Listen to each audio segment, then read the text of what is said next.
Hi everyone. So today on our podcast we have a special guest. We have Mr. Andy Hockley. Hi Andy. Hi Ross. So Andy is here at the moment as part of delivering the International Diploma in Language Teaching Management. Today, Andy, we thought it would be interesting to ask you a bit about new managers, because that's where you literally wrote the book on how to be a new manager, right? In ELT. Yeah, from teacher to manager, it's called, yeah. Could you get the plug in early? It's about 5 years old now. I think we stopped plugging it. Yeah, so I guess just to start off then, I mean, what, for you, like what was your initial transition, say, from being a teacher to a manager? My first transition was I was working at a college in Micronesia in the middle of the Pacific, and I got put in charge of a project to basically help. It was American funds to make the project, to support learning in the college that I was working in. So I kind of moved from teacher to manager through project. So I was basically managing a very large budget project, millions of dollars project, to make sure that people had the resources they needed and were getting the training they needed through this project funds. And then after that, I went and did an MA in management, international intercultural management, and from there I was sort of involved in management from that point onwards, basically. What did you find were some of the main surprises or challenges for yourself? I think the biggest challenge I found was dealing with the fact that my work, the results of my work, the effects of my work were not immediately obvious to me. So being a teacher in the classroom, you see your students learning, and you kind of feel that instant feedback on your work. So you get that instant feedback on all the things you're doing, and that of course is motivating, and it keeps you going, and it keeps you moving. And being a manager, even though I knew intellectually that my work had a value and that it was supporting learning and supporting students, because I wasn't directly in that relationship between me and the students, it was teachers who were. I was helping teachers who were helping students, but the actual kind of the far-reaching kind of benefits of my work were difficult to observe. And I think actually in lots of motivation theory, they talk about that a lot of workers in many industries never see what their work does. So if you're an accountant, you know intellectually that your organisation needs an accountant, it needs to have the finances, but of course you don't see the actual kind of how people get stuff from that from your work, that you don't see people benefiting from your work. That's interesting, because I know a lot of people that go from being teachers to managers and don't enjoy it as much as they enjoyed teaching, for example, and I never really thought about that before. Yeah, I think it's a big step, because I mean, teachers are unusual in the fact that they do have that instant feedback, that instant connection with the customer, let's say, but in our case the student. You have that instant thing, and when you suddenly don't have it, you notice that you don't have it, right? Or at least you notice that you're lacking something, and after a while you realise what it is.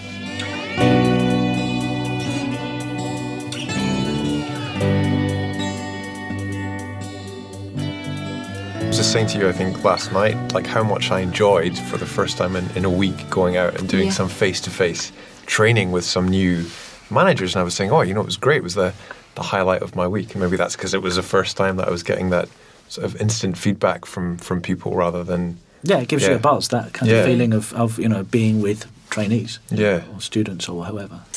So what Andy, would you say are maybe some of the, what's the word I'm looking for, peculiarities of this industry, language teaching industry, that make it maybe different to other industries in terms of management?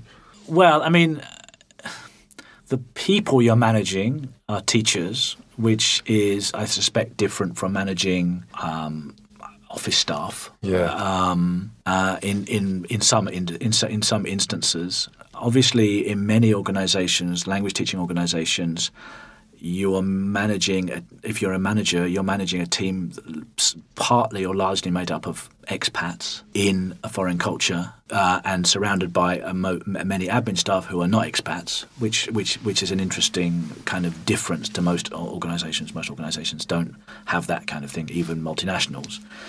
Office staff tend to be locals, and maybe managers are the expats, but not really anybody below them. So that's a bit different, and I think the teaching industry, if we can call it an industry, or the teaching profession, is slightly different from other professions, because people don't get into teaching sadly, because they think they're going to earn lots of money. Yeah. And if they do, they quickly realise that isn't going to happen. But they do it because they feel some reason, some calling to do that. And of course, some people do it because they just want to travel. But I mean, obviously, which is another piece of the pie as well. You've got the people who have the interest in seeing the world. Mm. But well, of course, does that make it more specific in that that a lot of people who become teachers aren't, and certainly I count myself as one.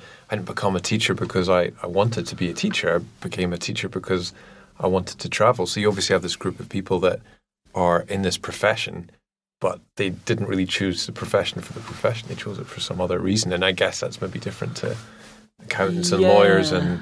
I'm the same. I mean, I got into teaching because I wanted to travel, and it was only after I started teaching that I realised that I actually liked teaching. I enjoyed the teaching. So I guess that it is different, but I'm not entirely convinced it's. I suspect most people fall into their job.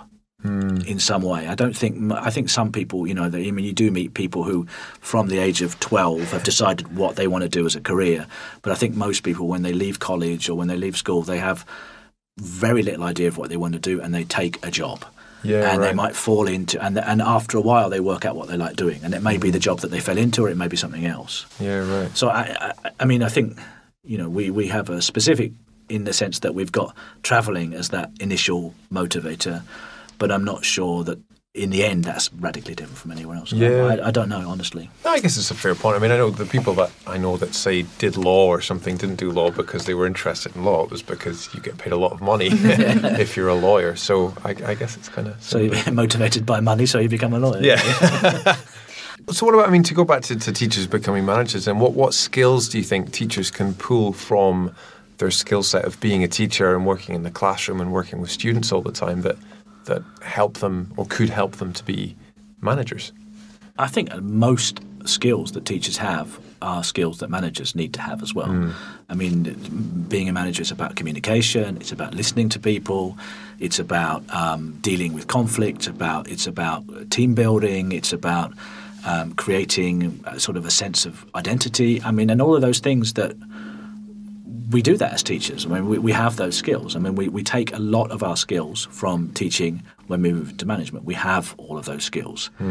Now, the context is different. The people you're working with are different, and there's less. There's some differences between the way that people interact with you. When you're a teacher and student, there's a kind of an automatic assumption of respect and an automatic hierarchy that's built between teacher and student just from roles. And it's more difficult when you're managing people. You kind of have to earn that a bit more than you do when you're a teacher. I think when you're a teacher, you have to certainly build respect, but it's kind of given to you unquestioningly at the beginning, and then after that it might go if you're not doing a very good job. But as a manager, you have to kind of start by earning it because people won't necessarily automatically give you that respect, and that's a bit of a challenge for a new teacher. Right.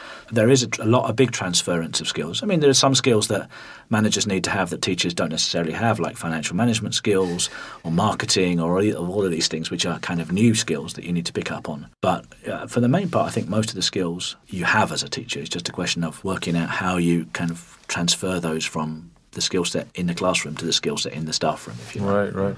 I mean, Sindra, you mentioned that thing of earning respect, which is quite a common, turn of phrase, isn't it? You have to earn respect. But what do you think then as a new manager that someone can do to, what actionable, discrete things are there that you think you could do to earn the respect of the people working for you? Well, I think actually, I think, to use the analogy of teaching, which I like to do because, most people I work with were or still are teachers. And I think what happens when you go into the classroom for the first time, when you're a new teacher, you tend to make your first priority having the students like you. That seems to be your first priority. Possibly not when you're teaching very young kids, but certainly adult teenagers, you're sort of like your main goal is how can I make these people like me? And it's only after a while that you realize that's not really what your job is, and that's actually not really getting you anywhere, and it's not really getting you very far with the students. Because what you actually need the students to do is respect you, and they'll respect you if they feel they're learning English. So I think it's moving away from the idea that trying to be everybody's friend and trying to be fair and honest and focusing on the needs of the school more than trying to make everybody your friend. And I think that's how you build respect in a teaching team, is by basically being consistent, being fair, and just making it clear that you're focusing on your job, and your job is making sure the school functions successfully. Yeah. And if you upset people on the way, or if people, if you have to kind of tell someone off or give someone some negative feedback of some description, that's part of your job, and that's fine. And avoiding that is not going to help you in any way. It's going to actually make things worse for you. Just as avoiding telling your students, correcting your students' errors or something like that is not going to help them, and it's not going to help you. It's not trying to be everybody's friend. It's about trying to do the job and focusing on that way, I think, rather than trying to worry about, do they like me or not? All right. So we're rapidly running out of time. Andy, any sort of final words, any final things, if you just had one or two sentences to say to someone who is a teacher now and they're looking to be a manager in 6 months, what advice might you give them? And I've been thinking about this the last 2 weeks while I've been here, and I've been talking to a couple of people. People have been asking me about what validity their work has outside of China, let's say. I mean, a couple of people I spoke to have kind of been interested, if I wanted to move to another country, is what I have here valid? And actually, I think it's extremely valid, because the experiences that people have here and the things that people learn here in managing as a director of studies or as a centre manager or whatever level of management are very rich, intense, challenging. And I think all of those skills will stand you in good stead. And in fact, sometimes people mention concern, well, I was only a teacher for a year before I became a manager. Maybe that looks bad on my CV because I don't have the depth of experience that somebody else does. Possibly that could be said to be true, but actually what the experience that people have here is very rich and very in-depth and very powerful. And I think a good employer, and really that's what you're hoping that you should be looking for, is someone who's going to notice that and recognise that this is someone who was a manager in China for 2 years, 3 years, whatever it happened to be, has that corporate culture, understands how things work, and also has made their career path in a very challenging and difficult environment. So I think people here have a great opportunity, and I think trying to take those career paths and looking for where you can develop and where you can do things is, to me, like almost the pure Gen Y type thing. I mean, it's like, here you've got these great opportunities. You've got a great career structure, a great career path. You've got many opportunities. You've got good training that's out there, great training opportunities that are run. I really recommend people to take the opportunity. If you have any interest in management, it's a great place to learn it, I think. Great. All right, Andy, pleasure having you on the podcast today. Oh, thank you. It was good to be here.